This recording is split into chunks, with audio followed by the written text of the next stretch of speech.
The San Francisco Shock were one of those teams in that crowded 2-win field. So a win over the Washington Justice would be necessary to keep their playoff hopes alive.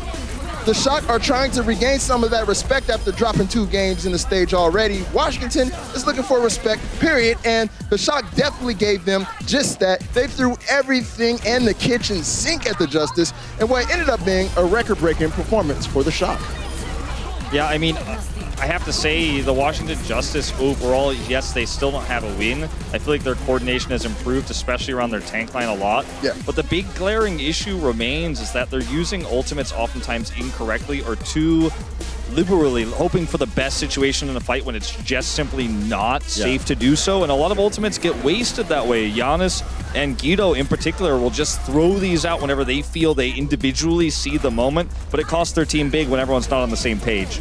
I completely agree with you, Wolf. I think there's no question in my mind you can build a winning roster, a star roster with some undervalued pieces. Boston have done it with two years in a row now, so there was no question in my mind when I saw this roster being announced that, you know, the talent wasn't going to be there. But the issue for me is, as you mentioned, Wolf, it's like the ultimate usage, you know, the general coordination. It feels like they're lacking a grasp right now of how to play the current meta, which is triple tank, triple support. It's super important, requires a lot of teamwork, and that's where this team should be excelling at the end of the day. I was actually a little bit confused looking at the San Francisco Shock lineup there. We saw Rascal in again. Maybe Wolf can answer that question.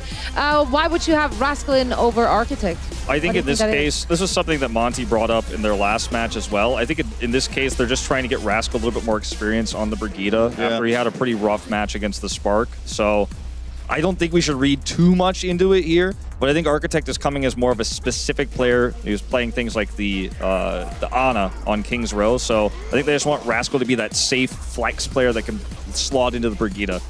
Right. Well, definitely a strong performance from the San Francisco Shock, setting that record on NUMBANI.